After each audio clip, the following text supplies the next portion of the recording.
This episode of Chi Life is actually something a little bit different. In this episode, I am interviewing another Qigong teacher from a different school. That's going to be Peter Caughey from Forest Rock Qigong.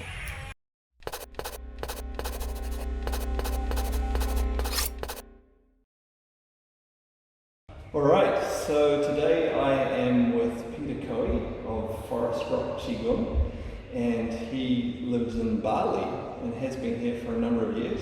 I actually know Peter for probably 10 years or so, because Peter used to live in New Zealand and we knew each other through the New Zealand Qigong and Traditional Chinese Medicine Association.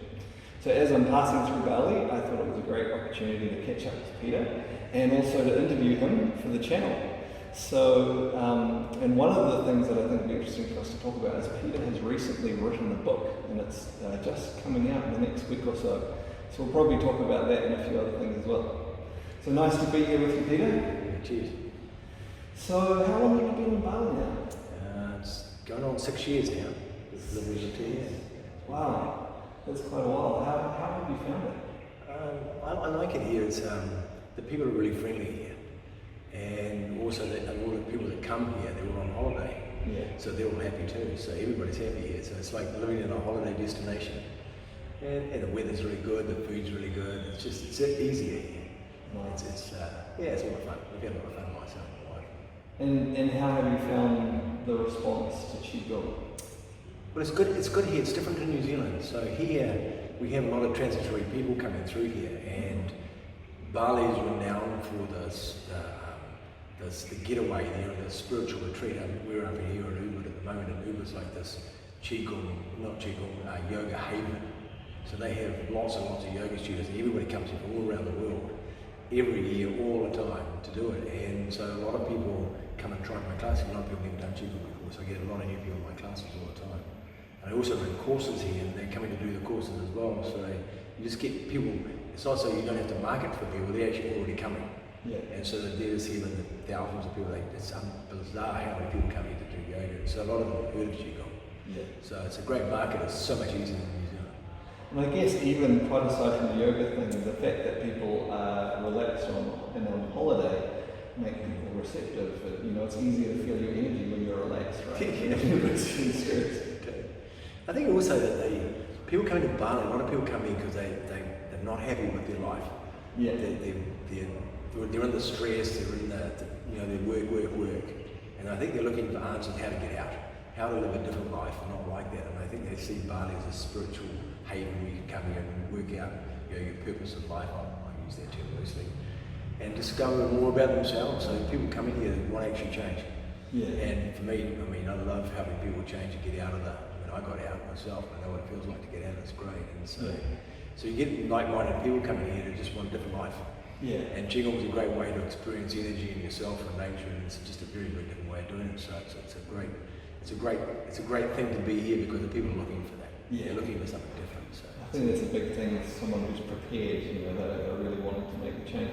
yeah, for sure. And how have you found it? So a lot of your teaching, you've mentioned there's lots of people here for yoga, and you do some teaching at a place that 90% or more of their classes are yoga. How do you find interacting with, I guess, the yoga community or people who have a yoga background, and how does that work? Yeah, because the yoga and Qigong are very different things, as we know. But there's still energetic modalities. The yoga is more physical, probably. There is people that teach a lot of the energetic part of yoga. I think it's more about the people that are looking for something else. The yoga is a huge community in the world. Yeah. And I think people are just always looking for something. Yeah. And I ask them in the classes, and a lot of them just want to come and try it. Because they've heard about it, they do it. And then they say, that's interesting. I want to know more about that. And then it's like an introduction to something they've never done before. But you just get a lot of people coming to your classes. They keep coming, and I just get new people every class.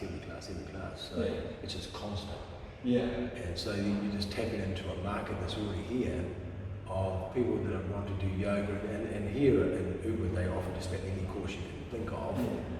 Anything you can think of to do with in the natural medicine realm, it's all here. Yeah. And they've done all over the place. I don't know how many yoga teachers trainings they do. Everybody does them. So it's just really busy. So there's a lot of people coming through. I guess they're really different. Yeah, I guess that's great that you have all these because they get their exposure to Qigong here, and then they go back wherever they're from, and that's one more person who's had a in-person experience of Qigong rather than just having heard or read something about it. Yeah, for sure. And now we're doing teachers training too, so they're going home and they're teaching. They're starting classes, or they're yoga teachers. A lot of yoga teachers do the Qigong, and so they can do the Qigong and the yoga. Yeah. And they go back and not only running yoga classes, they're also running Qigong classes. Alongside. Yeah, because they've done it. I'm doing a 200-hour one here in Bali now, 200 hours, which is 30 days of intensive.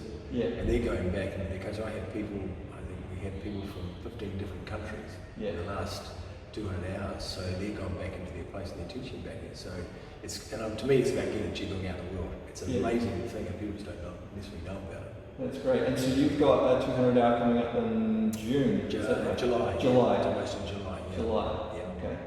So that's something for people to look out for? Yeah, they're fantastic. We have other people coming up from New Zealand to help teach on it, so it's too much for me to teach, so I have other people coming in too. So nice. It's very cool. Yeah, it's a great experience. So you just get to be in that space the whole time.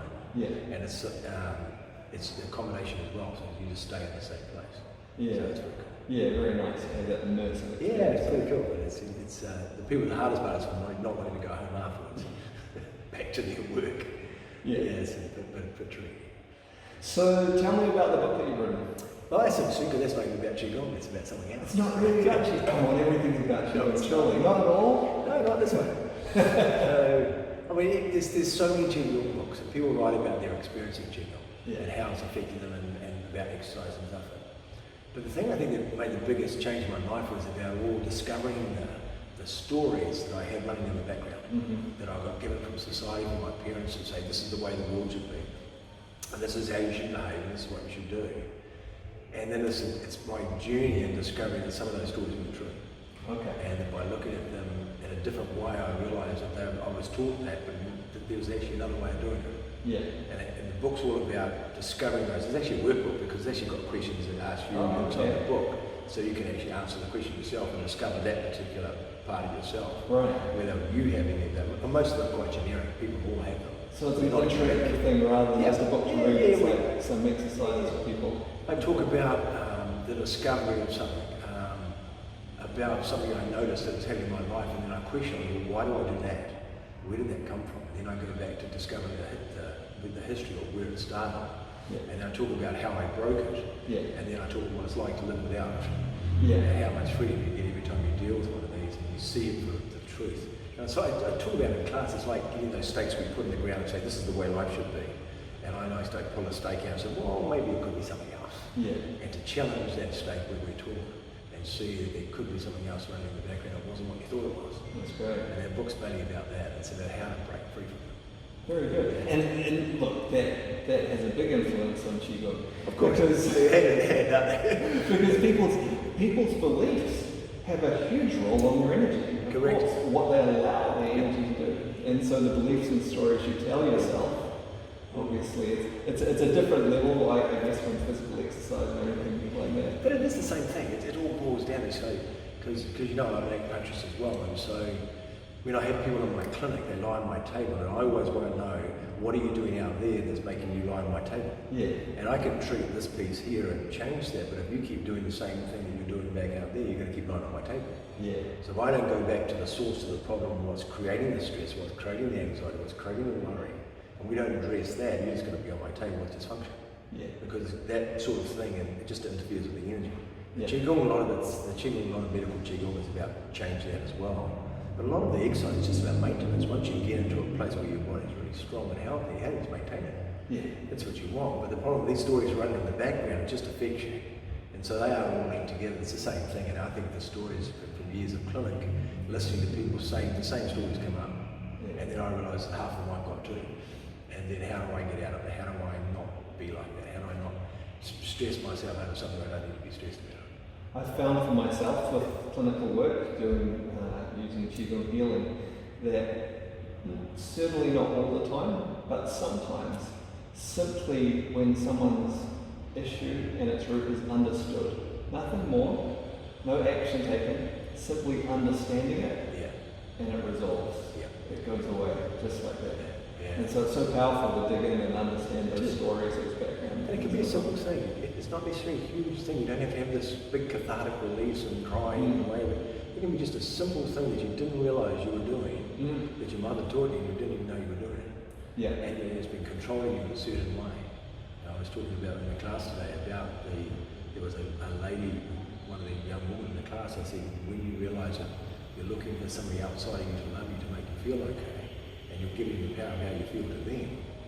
And as soon as she looked at that, she goes, oh, yeah, I do that. Yeah. I said, but it's not an easy thing. You just can't change it overnight. But at least she's aware that she's doing that.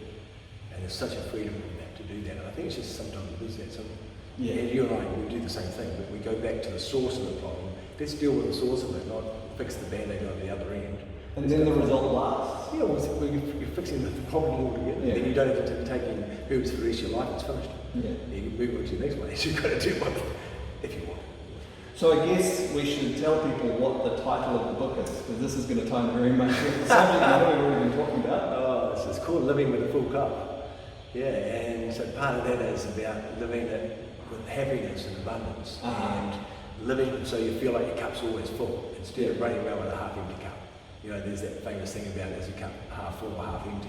Yeah. Well, this is about living with a full one. So it's about how do you get to the stage where you have this abundant energy all day and you're happy and you're content with your life and you're happy with your friends and you have great partners and you have a job you love. How do you get to that place and live in that sort of life? I mean, I live in Bali now and it's happy with everything. It's just such a great place to live in. But I just encourage everybody else, go and do what you love. Stop doing the things you don't like and do the things you love. Yeah. And I think the Qigong is a piece of that, and part of the Qigong, of course, it just makes you really healthy. If nothing else, it's just good for your health, and besides everything else it does as well. Yeah. Yeah, and health is sure one of those pieces that... Well, if you've got plenty of energy, it's hard to feel depressed. Yeah, for sure. You know, I said it to somebody the other day, I said, you know, if you've got no energy and you're burnt out and tired, you're like this. I said, well, it's hard to be happy, but if you're full of energy like this, it's very hard to say, I'm really depressed. It just doesn't work. It's not the same thing. And so I think, and we talked about the other day, I think half the people in the world are really tired. Yeah. We're doing so much, we put so much into our day, most people are really tired. Take the pulse and look, people are just tired. And if they weren't tired, their energy probably would work a lot better. For sure. And so a big thing with mine is just like you, sometimes my answer to people's unwellness is usually to go to bed early. It's just that simple. Have some more rest. Yeah. You know, I'm lucky now, I've created so I can have lots of rest, but you just have to make time for it. It's difficult in the busy world. I think so. It's not easy. And I think that's where we need to look at the different, I guess it's different layers or levels of things that we can do for ourselves. Things like Qigong, exercises, and food and all that sort of thing. But sometimes we need to make more substantial changes in our life and our environment to be able to live the fullest life that we can. Yeah, I think so. We get caught in a lifestyle that we think this is the way it is. It's whether it's a community thing or it's an environment where you're brought up in and thinking that's the way it is. But if you get out and you feel go on holidays and have a great time and then go back to the job and you go back to the job and you don't want to go back to it, you've got to be wondering, so what am I doing going back to something I don't want to do? Yeah. Well, the number of people who have some nagging pain or complaint or illness and they go on holiday and it goes away. Yeah, exactly. And they come back from holiday and it comes back. Yeah. So there must be a connection somewhere. No, I'm the same thing. I've done the same thing myself. You know, I was completely blind to what I was doing. I was living it because that's what I was taught. Yeah. It wasn't until I got out and I got some distance from it, looked back and said, "Whoa, I don't want to do that." Yeah. But it's quite difficult when you don't know anything else. This is how we're raised. We're raised in a society. This is what you do, and a lot of it's not really beneficial for you as a person or anything. It's just you're grinding. It's hard. Yeah. You know, back talking about New Zealand, it's busy and it's expensive to live there, so people are working hard there. Yeah. There's not a lot of free space. You know, and so I'm not saying people in New Zealand don't have free space, but I'm saying it's not easy for lots of people. It's not. And that's it. It's not that everyone can be on vacation all of the time, but find ways to find a balance. Yeah. Mine always goes back when I was talking to you about it, is to do what you love. Yeah. Find what you really love and do that. Stop doing the things you don't like. If you're doing something you don't like, just don't do it. You know, I'm lucky here in Bali because we have a different environment here. I don't like gardening. I've never been a gardener. But the thing keeps growing, doesn't it? Yeah. So I have a gardener. I got a lovely guy who comes to do the garden and cleans it up. And so I'm supporting him and his family, and I don't have to do the thing I don't want to do. And so I think it's a great thing, and it's not always easy to do because not everybody can afford a gardener. I'm just saying it's the principle of that. Yeah. To do things you love. Find somebody else to do the stuff. I I don't like doing my taxes. I get somebody else to do that too. Well, and some people actually love that. I mean, Yeah. easier to see how some people love gardening perhaps, but some people actually love that. But if they do that, that's great. But at least they're doing what they love. Yeah. I've got friends who just love. They're growing plants and things here. They've got gardening where they're growing fruit and vegetables here. Because they were into it. It's not mine. Yeah. But if it was mine, then I'd be doing that. Yeah, fantastic. I'd go to the beach and see. Cool, well look, great to be able to catch up with you, Peter, and great to have you on the channel. And next time I pass through, whenever that is, we'll be sure to catch up again. Yeah, it's been great. It's been great to catch up with you. It's nice to have fellow Qigong people come and be in the class together, because we can share things, and it's really lovely to be there. It's been great to catch up. Great, thank you. Carry on the good work. Okay, well, what did you think of that? I think it's always interesting to share experiences and get some different perspectives from different people. I have been thinking about, actually since the start of the Qi Life channel, about interviewing different people around the world, different people that I meet, if there's some connection to Qi, and it was a good opportunity to do this with Peter. Maybe you can let me know what you thought of it in the comments below, whether you like it and you'd like me to do more, or maybe not so much something that you like so much. But yeah, if you can like, comment, subscribe, share, all those good things, that would be great.